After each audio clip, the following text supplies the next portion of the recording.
5 narapidana ini sedang melakukan pengabdian masyarakat.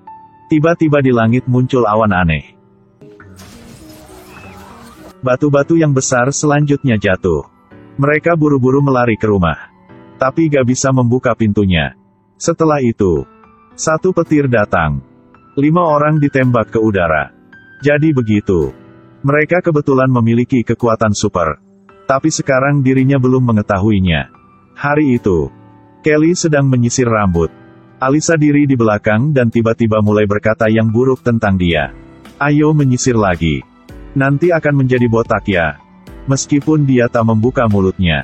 Jadi, kekuatan super dari Kelly bisa mendengar dari batin orang yang lain. Tapi dia tak senang dengan itu. Karena itu bukan hal yang baik. Contohnya saat dia bermain dengan anjing. Juga mendengaran kataan yang kebencian. Aku baru saja selesai menjilati pantatku dengan mulut ini. Saat ngentot dengan pacar, dia mendengar suara batinnya memanggilnya pelacur. Jadi begitu. Dia menendangnya dengan keras. Setelah itu, mereka putus cinta. Kedimuan, Simon dengan kepribadian introvert. Hari itu, kepala dia tiba-tiba bergerak hebat. Membuatkannya sedikit takut. Dan dia berteriak keras untuk mendapatkan perhatian dari semua orang. Tetapi tidak siapapun dari mereka mendengarnya. Saat dia balik untuk cermin, dia menyadari dia tidak terlihat.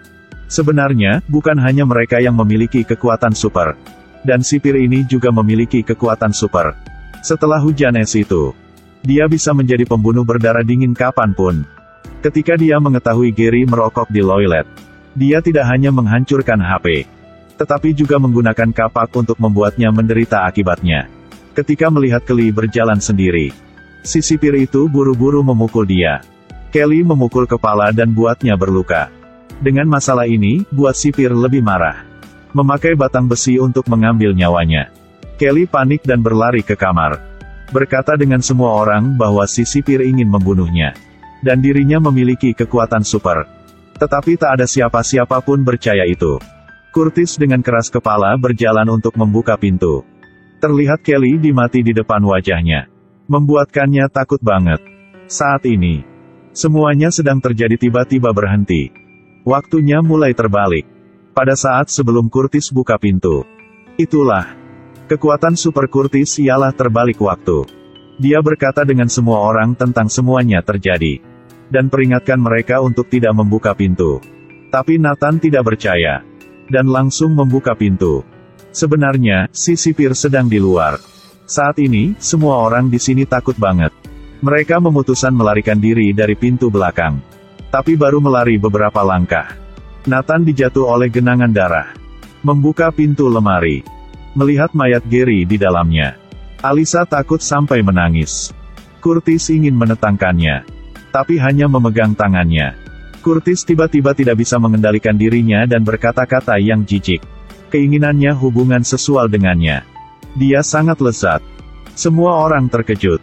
Mungkin inilah kekuatan super milik Alisa. Alisa coba sentuh pada Simon. Orang lebih jujur seperti dia juga berkata yang kasar. Orang-orang belum bereaksi. Si sipir sudah menerobos masuk.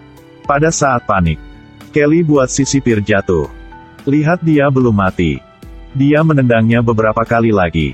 Tapi selanjutnya harus bikin gimana? Curtis memberikan saran bahwa memanggil polisi. Tapi Kelly tak setuju. Karena polisi tidak percaya dengan hal-hal ini. Saat ini Simon memberikan ide. Kuburkan mayat ini. Semua orang setuju dengan ide ini. Mereka mengubur mayat di kaki jembatan. Nathan mulai mengeluh. Kenapa mereka sudah memiliki kekuatan super? Sedangkan dirinya belum milik. Bahkan Simon bisa menjadi tidak terlihat. Simon berkata, mungkin dia juga milik. Tapi sekarang belum tahu. Nathan mendengarnya dan merasa sangat senang. Mungkin aku kehilangan perasaan menyakit. Dia masih merasa sakit. Saat mereka pikir itu sudah berakhir. Tiba-tiba, pacar sipir itu datang. Saat kemarahan, Kelly sudah membunuh si sipir. Kebesokan hari, pacarnya mulai menyelidiki Curtis dan Nathan. Mereka berdua menerima selembar kertas rahasia di lemari pakaian. Di atas tulis bahwa, saya tahu apa yang kalian sudah melakukan. Adegan transisi. Sally diam-diam dan menyaksikan semuanya. Hanya dia sendiri aja. Mereka siap membangun pos pemeriksaan di jembatan untuk menguburkan mayat itu. Jika mereka menggali mayatnya, mereka akan mati. Mereka berkumpul dan mulailah bertindak. Setengah malam, mereka menggali mayat dan pindahkan mayat itu ke kamar mayat kamp pendidikan buruh. Simon memberi saran. Saat pos pemeriksaan mulai menuangkan beton dan mengubur mayat di sana. Jadi begitu, tak siapa-siapa pun tahu. Semua orang setuju. Sudah berkata nanti buatnya. Yang pertama, Simon tak terlihat untuk mencuri kunci mobil. Kedimuan, dia dengan Nathan dan Kelly.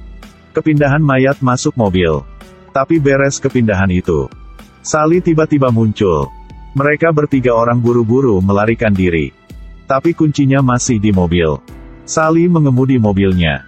Mereka bertiga menjadi benar-benar gila. Pagi selanjutnya, mereka menunggu dari luar lebih awal. Sally sudah datang. Untunglah, tidak mendeteksi mereka. Tapi baru saja berhenti mobilnya, dia mencium sesuatu yang berbeda. Jadi turun membuka bagasi mobil untuk memeriksa. Tubuh terpapar. Di saat keadaan darurat, Curtis mengaktifkan kekuatan supernya untuk balik waktu. Kembali ke waktu Sally belum turun dari mobil. Curtis memberitahu semua orang apa yang terjadi dengan cepat. Nathan buru-buru keluar. Nathan dikirim ke kantor untuk dihukum. Orang-orang yang ketinggalan mudah-mudah memindah mayat itu dan kubur di kaki jembatan. Untunglah, semuanya sudah beres. Tapi ini belum beres. Sally mulai menyelidiki lagi dari semua orang. Akhirnya, dia memutuskan mulai dari Simon karena Simon mudah untuk dihadapi. Sally keinginan berteman dengan Simon dan undangnya minum alkohol. Bahkan kedua orang ini berciuman. Tidak lama, Simon sudah jatuh cinta. Hari situ, Sally mengantar Simon pulang rumah. Setelah Sally bercium dan mulai ngentot dengan inisiatif, nungguan kesempatan untuk ambil ponselnya dan bersembunyi di kamar mandi. Kali ini dia sudah menemukan buktinya. Kita sudah membunuh sipir. Tak terduga, Simon tak terlihat dan diri dekat Sally. Tiba-tiba dia muncul, membuat Sally kaget. Temukan diri dimanfaatkan. Simon sangat menyakit. Dengan cinta pertama, akhirnya dia masih lembut. Tak berduga, Sally tak lembut tangan. Simon benar-benar marah. Dia tiba-tiba tak terlihat. Sally melari keluar dengan gila. Tapi pintu sudah dikunci. Dia diam-diam merasakan sesuatu terhadapnya. Satu persatu bola lampu terus-terusnya pecah. Buat dia takut banget. Ambillah HP untuk memanggil polisi. Tapi direnggut dan dibuang. Badannya terlempar ke dinding. Simon muncul. Matanya lebih jahat. Sally ingin mengambil HP. Tapi tidak bisa melewati mata Simon. Dua orang mulai berkelahi. Setiap gerakan Sally sepertinya ingin mengambil nyawa Simon. Simon marah dan melemparkan Sally. Tidak terduga, secara tidak sengaja membunuhnya. Simon kaget banget. Hanya bisa menangani tubuh secara diam-diam. Tidak ada waktu untuk bersedih. Ancaman yang besar sudah datang. Dia tak ada kesalahan lagi. Dia lebih indah daripada begitu. Sejak memiliki kekuatan super, 5 dewasa-dewasa terus-menerus menghadapi nasib buruk. Diburu dan kemudian secara tidak sengaja membunuh orang. Itu tidak bermasalah serius. Karena nanti mereka akan ketemu dengan ancaman yang belum pernah. Itu seseorang milik kekuatan super lebih kuat. Dipanggilnya, cewek suci. Dia bisa mengontrolkan pikiran manusia. Jadikan pengikutnya. Dekat ini, makin banyak orang dicuci otak. Alisa juga menjadi korbannya. Kelihatan Alisa hangat di dulu. Menjadi seperti ini. Semua orang sangat kaget. Curtis menasihatinya. Hasilnya tidak hanya gagal. Akan tetapi sebaliknya, dia terpikat oleh Alisa. Sedangkan pihak ini, cewek suci, membacakan kutukan pada Nathan. Jangan kesalahan lagi. Anda bisa menjadi lebih baik. Keuntungan Nathan memakai headphone. Jadi harus mengatasi kesengsaraan ini. Malam itu, Curtis ketemu dengan Alisa. Jadi mendekatinya dan kenal dengan dia. Tidak terduga, sekelompok orang muncul tiba-tiba. Ikatan dia. Jadi begitu. Curtis juga dicuci otaknya. Semua ini, Kelly dan Nathan bersembunyi di sudut sudah terlihat. Cewek suci, melalui wawancara langsung. Melalui layar baca kutukan dengan semua penonton. Tidak bisa menonton lagi. 3 orang memutuskan untuk melakukan serangan balik. Mereka memakai headphone dan sarung tangan. Siap tindakan. Menurut rencana, yang pertama nanti akan menyelamatkan Alisa. Tapi buka musik terlalu besar. Jadi mereka tidak berkomunikasi bersama-sama. Kelly juga ditangkap ke kelompok itu. Nathan dan Simon melari keluar dengan cepat. Mana-mana pun juga ada orang yang dicuci otak. 2 orang telah dikepung. Pada waktu berbahaya, Simon menjadi tak terlihat dan melarikan diri. Hanya Nathan yang tersisa untuk bertarung sendirian. Saat ini, seseorang misterius tiba-tiba muncul. Bantuan dia dari kecelakaan. Ketika dia belum bereaksi, orang itu sudah dihilang. Ketika melihat di jalan, banyak orang ditangkap. Dan Kelly juga dicuci otak. Nathan putus asa. Dia mengemasi barang bawaannya dan berencana untuk melarikan diri. Tapi di detik yang akhir, dia sudah dirubah pikiran. Dia mau membantu semua orang. Nathan berpura-pura telah dicuci otak.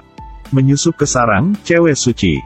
Kemudian untuk menunggu kesempatan tidak ada orang kelihatan. Dia memaki headphone. Angkat spitol. Datang tempat cewek suci. Mengancamnya untuk kembali semua orang ke keadaan awal. Cewek suci tidak setuju.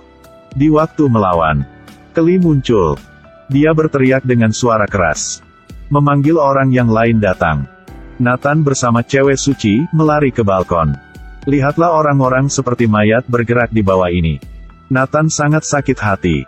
Setelah itu, dia berkata yang lebih bagus di film ini. Kita pernah punya semuanya. Kita lebih bagus daripada generasi yang dahulu. Kita sangat indah.